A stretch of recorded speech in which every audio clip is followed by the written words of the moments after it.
তো কেমন আছো তোমরা সবাই? আশা করছি তোমরা খুব ভালো আছো আর আমিও খুব ভালো আছি। দিনটা ছিল ডানা ঝড় আসার আগের দিন।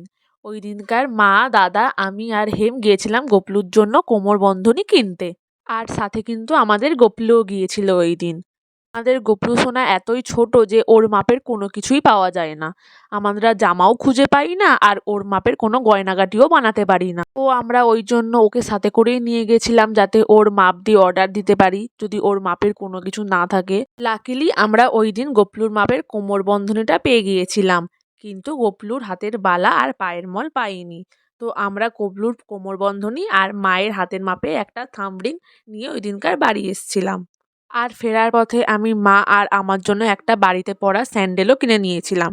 আর বাড়িতে এসে চিকেন আর নান দিয়ে রাতের ডিনারটাও কমপ্লিট করে নিলাম।